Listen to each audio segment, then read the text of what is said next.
홍성의 한 중학교에서 학생이 수업 시간에 여교사 뒤에 드러누워 휴대전화를 하는가 하면 윗옷을 벗은 채 장난을 치는 모습이 포착돼 충격을 주고 있습니다.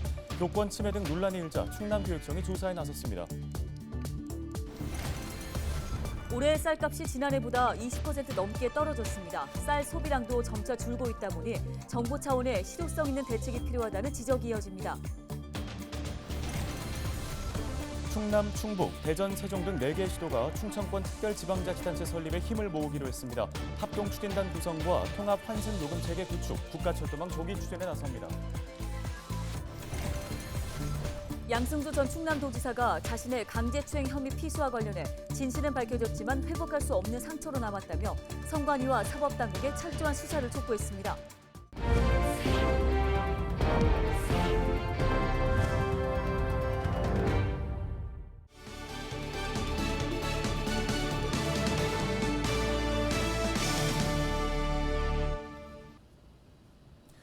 시청자 여러분 안녕하십니까? 헬로티비 뉴스입니다.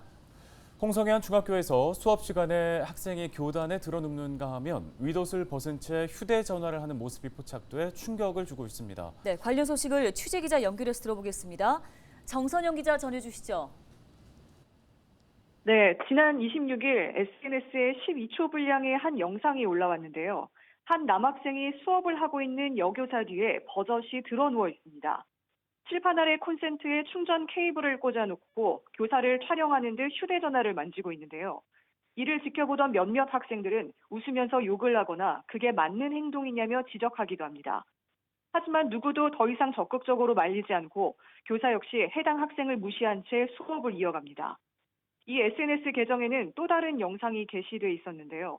수업 시간에 한 남학생이 상의를 벗은 채 여교사에게 장난스럽게 대답을 하고 휴대전화를 하고 있는 모습입니다. 이 영상들이 온라인상으로 퍼지면서 누리꾼들의 공분을 사고 있는데요. 홍성의 한 남자 중학교에서 촬영된 것으로 여교사는 해당 학급의 담임인 것으로 알려졌습니다. 논란이 일파만파로 커지자 학교 측은 영상을 내리도록 조치한 것으로 전해졌는데요. 충남도교육청은 자세한 경위를 파악 중이라며 학생들을 대상으로 생활지도위원회를 열거나 향후 필요에 따라 교권보호위원회를 열어 교권 침해 부분이 있었는지 여부도 조사하겠다고 밝혔습니다. 전국교직원 노동조합 충남지부도 즉각 성명서를 내고 교육청에 철저한 진상조사와 엄정한 조치를 촉구했는데요. 전교조는 눈으로 봤지만 믿을 수 없는 참담한 모습이라며 수업 중에 벌어진 교사의 교육권에 대한 침해라고 꼬집었습니다. 한편 충남도교육청이 파악한 최근 4년간 도내 학생에 의한 교육활동 침해 행위는 2018년 79건에서 지난해 133건으로 증가 추세인 것으로 조사됐습니다. 네, 이번 일로 교권이 무너졌다, 또 씁쓸하다는 누리꾼들의 댓글도 이어지고 있습니다. 그동안 학교 현장에서 이런 일들이 빈번하게 발생했던 건 아닌지 우려의 목소리도 높아지고 있는데요. 관련해서 오늘 소식은 여기까지 듣도록 하겠습니다. 정선영 기자였습니다. 다음 소식입니다. 물가가 연일 고공행진을 계속하고 있지만 쌀값은 예외입니다. 올해 쌀값이 지난해보다 20% 넘게 떨어졌는데요. 네, 거기다 쌀 소비량도 점차 줄어들고 있다 보니 정부 차원의 실효성 있는 대책이 필요하다는 지적이 이어집니다. 고정민 기자입니다. 한국인의 주식인 쌀. 1970년대 이전엔 생산량이 적어 쌀밥을 먹는 건 부의 상징으로 여겨졌습니다. 당시 80kg짜리 쌀 10섬이면 한 학기에 10만 원 정도였던 서울의 사립대 등록금을 냈을 정도입니다. 요즘은 그 쌀이 흔해서 이렇게 쌀의 가치를 잘 인식하지 못하는데요. 70년대 쌀이 귀한 시대에는 쌀 2솜이면 국립대학교 납부금을 낼 수 있을 정도였고, 이처럼 귀한 몸 대접을 받았던 쌀이 요즘은 푸대접을 받고 있습니다. 한국인의 식문화가 점차 서양화되면서 쌀 소비량이 줄고 가격도 떨어졌기 때문입니다. 떡 시키신 분들이 양이 점점 지금 줄어드는 추세예요. 떡 추세는 좀 하얀 곡선을 그리고 있는 것 같아요. 쌀값 떨어지는 거 보면 아주 무섭게 떨어지잖아요. 지난해 국민 1인당 연간 쌀 소비량은 57kg 정도입니다. 30년 전과 비교하면 절반만 먹고 10년 전보다는 10kg 넘게 덜 먹고 있는 셈입니다. 반면 밀 소비량은 쌀 소비가 줄어드는 것과 대조적입니다. 해마다 증가세를 보이다가 지난해 역대 최고치인 35kg을 기록했을 정도입니다. 밀은 전체 소비량의 99%를 수입에 의존하고 있는데 최근 1년 새 톤당 가격이 최대 2배 넘게 올랐습니다. 밀가루 가격이 오른 만큼 라면이나 제과는 물론이고 덩달아 외식 물가도 끌어올렸습니다. 하지만 산지쌀 값은 20kg 한 포대당 44,000원 정도로 10여 년 전이나 지금이나 별반 다를 게 없습니다. 2000년대 평균보단 7% 올랐고 1990년대와 비교하면 43% 증가했습니다. 1998년 당시 450원이었던 라면이 90%, 소주값이 150% 정도 오른 걸 감안하면 쌀값 상승폭은 미미합니다.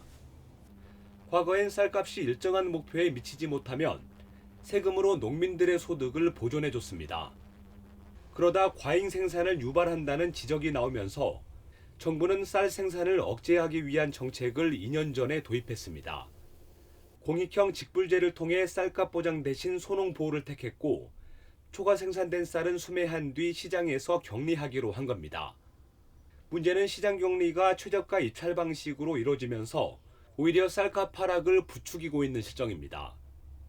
전문가들은 일관성 없는 농업 정책이 혼란을 주고 있는 만큼 지속 가능한 지원책이 절실하다고 말합니다.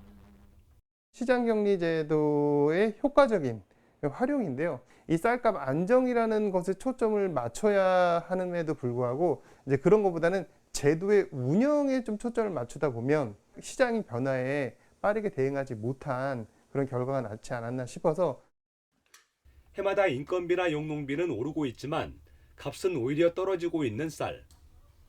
이제는 시장 격리마저 허점이 드러나고 있는 만큼 쌀 산업에 대한 사회적 논의를 새롭게 시작해야 할 것으로 보입니다. 헬로티비 뉴스 고정민입니다. 충남과 충북, 대전, 세종이 충청권 특별지방자치단체 설립을 위해 손을 맞잡았습니다. 김태흠 충남지사 등 4개 시도지사는 29일 세종지방자치회관에서 충청권 행정협의회를 개최했는데요. 김 지사 등은 먼저 충청권 광역경제권 조성에 구심 역할을 할 특별지자체 합동추진단을 구성하기로 의결했습니다. 이어 현재 대전에서 세종 구간에 적용하는 무료 환승 할인을 충남 공주와 충북 청주로 확대해 행복도시권 통합 환승 요금 체계를 구축하기로 했습니다. 또 제5차 국가철도망 구축 계획을 조기 시행하면서 중부권 동서횡단철도와 충청 산업문화철도, 충청 내륙철도 등을 반영해달라고 정부에 공동 건의할 계획입니다. 양승조 전 충남도지사가 자신의 강제추행 혐의 피소와 관련해 선관위와 사법당국에 철저한 수사를 촉구했습니다. 양 전 지사는 29일 천안시청 브리핑실에서 기자회견을 갖고 진실은 밝혀졌지만 회복할 수 없는 상처로 남았다며 이같이 밝혔습니다. 이어 자신은 6.1 지방선거에서 누군가 계획적으로 벌인 정치 공작의 희생자라며 그 배후가 명명백백히 밝혀져야 한다고 주장했습니다. 앞서 30대 여성 A씨는 6.1 지방선거를 일주일여 앞둔 지난 5월 25일 양 전 지사를 강제추행 혐의로 경찰에 고소했습니다. 경찰은 2달여간의 조사 끝에 지난 9일 사건 불송치 결정을 내렸습니다.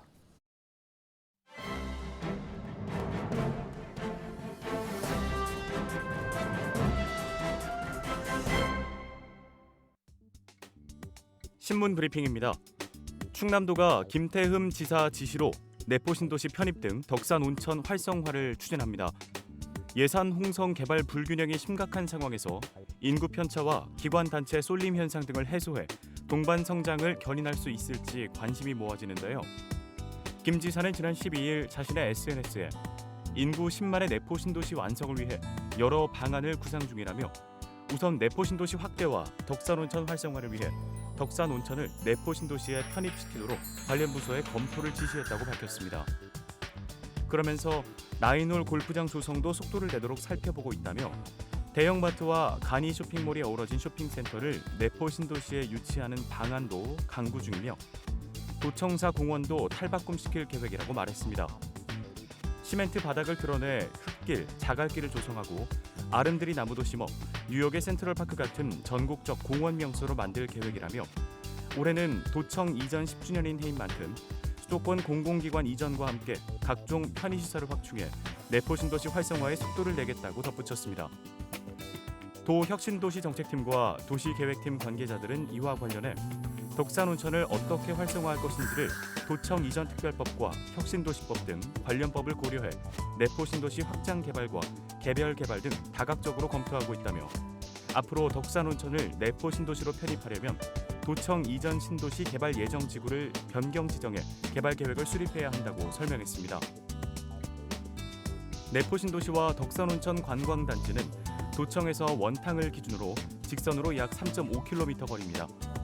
주변에는 충의사, 내포 보부상촌, 가야산, 추석사 등 많은 역사문화유산이 인접한 게 특징이어서 편입이 이루어질 경우 한 울타리 안에서 온천 휴양 기능 등이 더해지면서 생활 편익 등 정주 여건 향상은 물론 건강복지도시라는 개발 방향, 특성과 계획과도 부합하게 됩니다. 또 예산구역 37%, 홍성구역 63%인 면적이 동등해지는 등 상생 발전에 더해 국도비 확보와 내포 혁신도시 수도권 공공기관 이전 등에도 긍정적으로 작용할 것으로 전망됩니다. 신문브리핑이었습니다.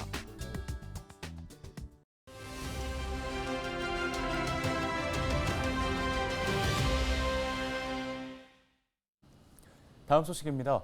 충남도가 정부의 120대 국정과제 중 하나인 디지털 트윈 국토 공모 사업에 선정됐습니다.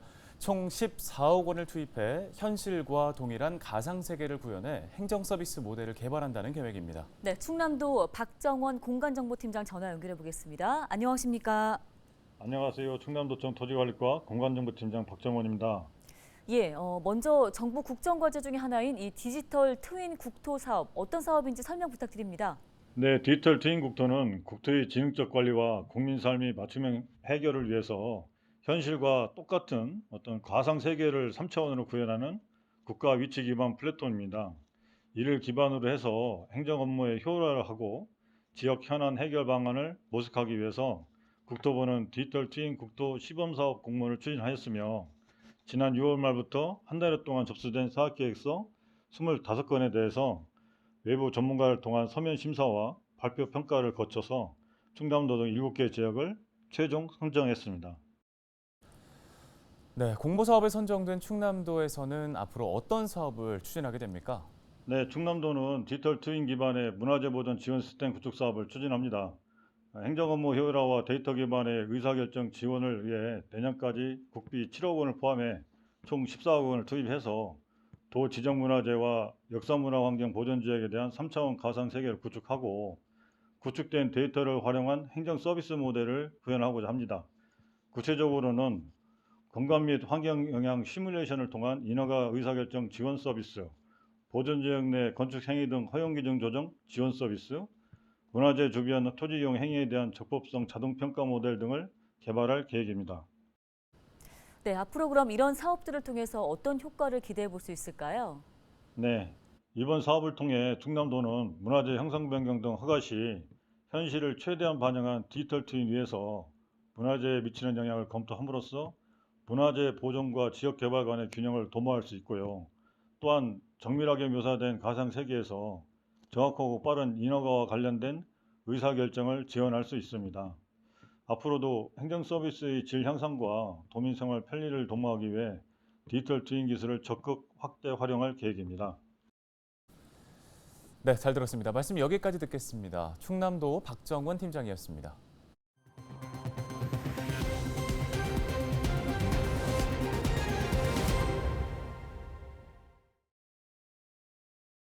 서산시가 추석 연휴를 맞아 역대 최대 규모인 160억 원어치의 서산산한 상품권을 발행합니다. 한 사람당 구매 한도액은 한시적으로 평소의 2배인 100만 원으로 올렸는데요. 모바일 상품권은 다음 달 1일 오전 6시부터 지역 상품권 체크 앱으로, 지류 상품권은 오전 9시부터 금융기관 지역 지점에서 각각 10% 할인 금액에 구매할 수 있습니다. 이완섭 서산시장은 물가 상승과 경기 침체로 어려움을 겪고 있는 시민과 소상공인에게 큰 도움이 될 것으로 기대한다고 밝혔습니다. 저희가 오늘 준비한 소식은 여기까지입니다. 네, 시청해주신 여러분 고맙습니다.